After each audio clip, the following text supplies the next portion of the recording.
Buenos días, buenas tardes o buenas noches para muchos. Soy el doctor César Prieto, médico cirujano de la Escuela de Medicina Juan N. Corpas. Soy especializado en terapias alternativas de la Universidad Manuela Beltrán. Este video se lo quiero dedicar a ustedes para hablarles de el cáncer y cuáles son los mecanismos que tiene, qué es el cáncer y cuáles son los mecanismos que tiene el cuerpo para contrarrestar esta enfermedad. Tengamos en cuenta que hay escritos desde el año 1600 a.C. que ya hablaban de las características del cáncer. En el año 1761 el doctor Morgagni fue el que creó las bases para determinar las características del cáncer, a lo que se le llama la oncología. Entonces hoy quiero comentarles qué es el cáncer. Entonces el cáncer es una enfermedad que se caracteriza porque se inicia a partir de una célula sana que ha sido alterada. Esa célula va a generar otras células anormales en cuanto al crecimiento y su función. ¿Sí? Entonces va a presentar los núcleos irregulares, las características son muy anormales, pero que tiene algo en especial, que tiene un crecimiento exageradísimo. ¿Sí? En donde el cuerpo no puede controlar ese crecimiento. Y tiene otra característica principal, que estas células se pueden diseminar o pasar a otros tejidos generando destrucción o puede llegar a generar una repoblación en esa zona. A esto es lo que se le llama metástasis. Tengamos en cuenta que el cáncer es la tercera causa de muerte en el mundo. Entonces el cuerpo, imagínense ustedes que nuestro organismo tiene aproximadamente 7 billones de células. ¿Sí? 7 billones de células. ¿Sí? Y cada célula de estas puede ser propensa a generar un cáncer, porque cada célula puede tener una alteración, pero el sistema inmunológico está controlando cada célula, cada alteración que se vaya presentando para generar una destrucción de ese cloro, de ese número de células que se estén presentando ahí. Entonces, ¿cuáles son los mecanismos que tiene el cuerpo para contrarrestar estas enfermedades? Nosotros les llamamos apoptosis, uno de los principales mecanismos de control celular. Entonces la apoptosis tiene como característica que una vez una célula ha cumplido su función y ha madurado y se ha desarrollado completamente, esa célula es transformada por otra célula de iguales características.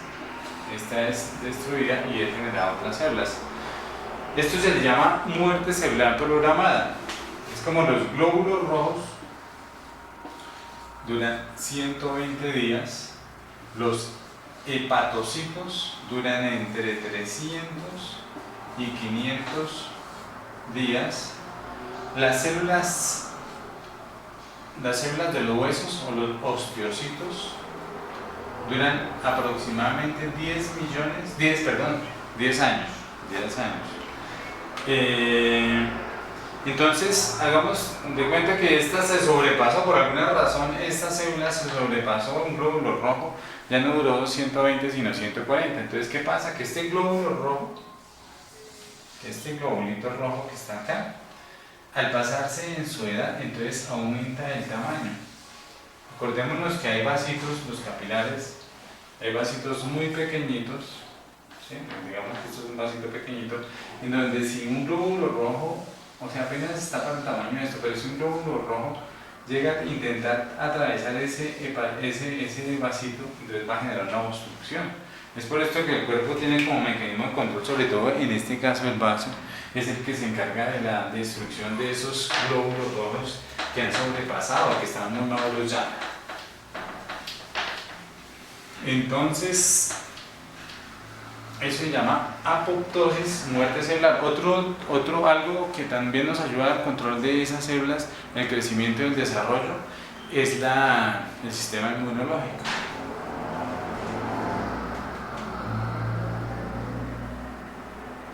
Entonces quiero hablarles de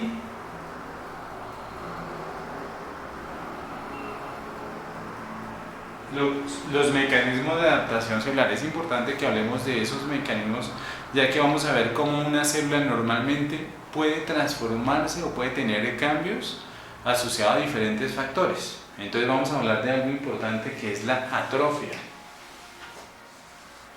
La atrofia celular, ¿sí? Entonces, es una célula normal que por diferentes motivos va generando disminución de su función y de su tamaño. Las causas principales de atrofia son disminución de la parte circulatoria, o sea, que no le llegue suficiente sangre a esa área, disminución de la parte neurológica, o sea, que la parte neurológica con sus acciones no llegue, o sea, se disminuya su acción. Un ejemplo muy importante es un derrame. En un derrame una persona puede disminuir la inervación de diferentes zonas y en esas zonas se va a generar una atrofia de los tejidos. La disminución del estímulo hormonal, ¿sí? Acuérdense que la parte hormonal está actuando sobre todas las células del cuerpo y esa disminución puede generar una atrofia también. Y la falta de actividad, eso genera también una atrofia de los tejidos.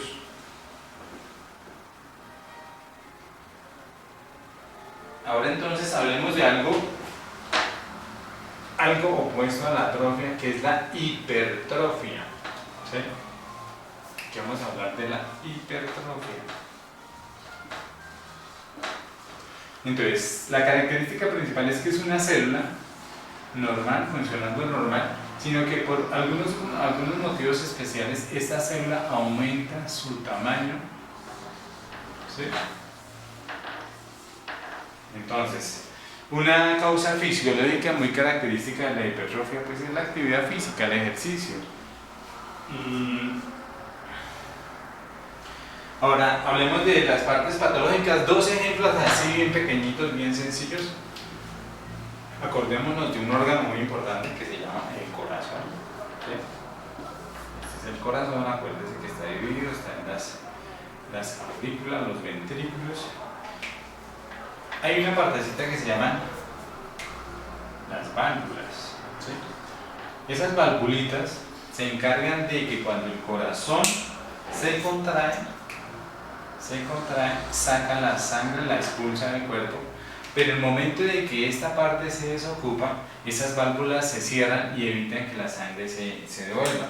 Pero cuando estas válvulas presentan alteraciones, digamos que cuando el corazón se contrae, dejan de devolver la sangre, entonces se genera una hipertrofia del tejido. O sea, este tejido se vuelve más y más y más grande para tratar de compensar esa necesidad.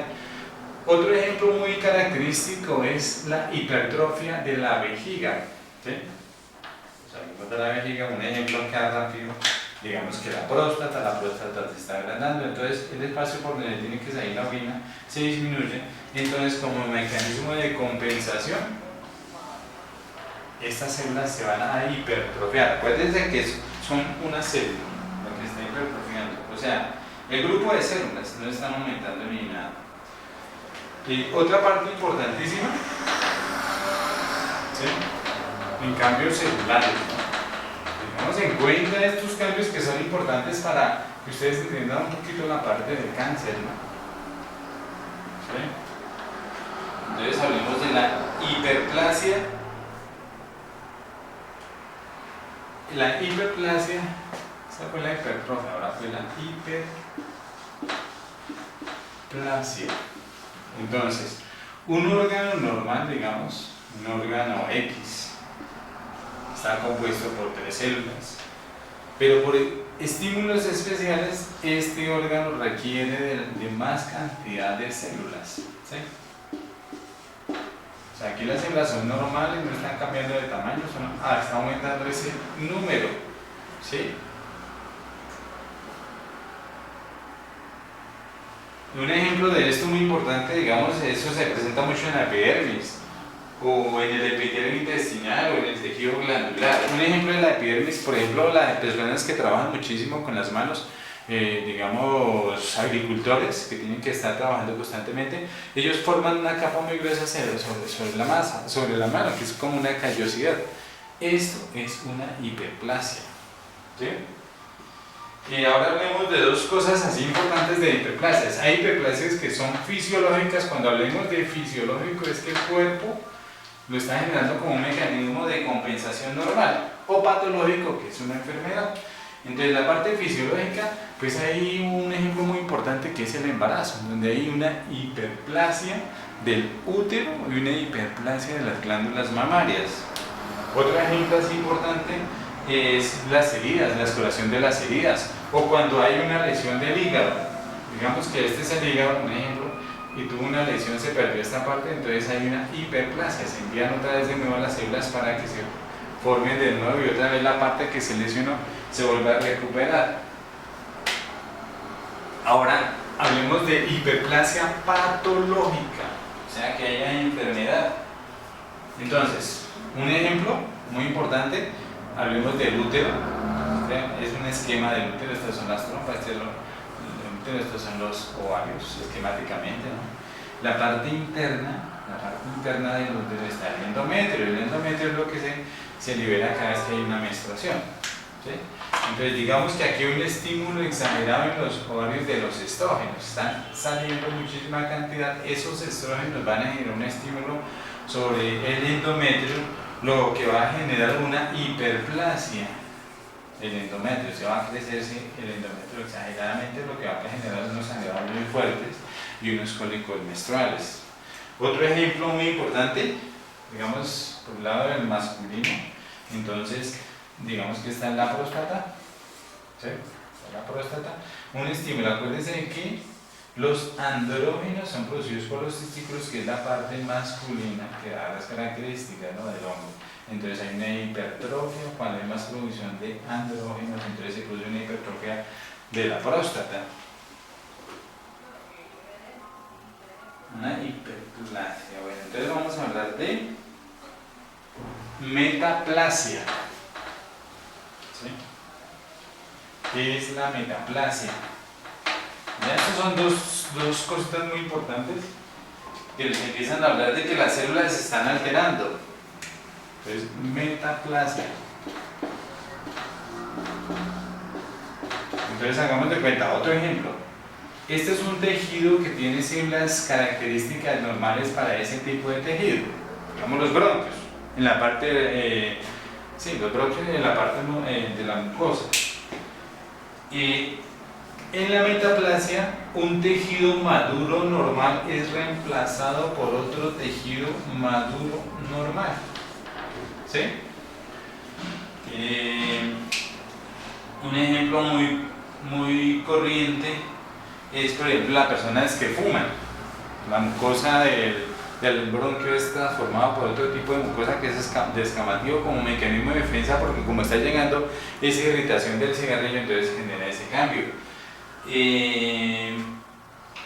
Otro es el reflujo gastroesofágico. Entonces la mucosa del esófago es propiamente mucosa y se es transformada por lo que se vuelven los ácidos del estómago hacia el esófago, entonces queman y como mecanismo de respuesta hay una metaplasia de los tejidos, o sea, cambia por un tejido normal que es muy característico del estómago, y eso es lo que vamos a encontrar de pronto en el esófago. ¿Sí? Ahora hablemos de displasia. ¿Qué es displasia? Displasia, ¿sí? En donde un tejido de células normales, por estímulos irritativos, es transformado en células anormales, irregulares, donde el núcleo y todas sus características empiezan a cambiar. ¿Sí? Esto es una enfermedad precancerosa. Acordémonos que esas son las características del cáncer. Pero que en esta característica de la displasia es que si quitamos ese estímulo, si borramos ese estímulo que está generando el problema para que se genere esa displasia, los tejidos vuelven otra vez a su normalidad. Se vuelven otra vez y se recuperan. ¿sí? Esa es la característica de la displasia, pero tengamos cuidado porque esta es una enfermedad precancerosa.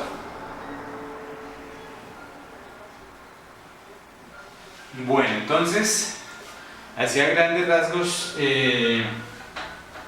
ahorita el próximo video que vamos a hacer, vamos a hablar un poquito más de la parte de cáncer. Esto era como para que entendieran un poquito qué cosas pueden hacer que una célula normal se vuelva cancerosa, ¿sí?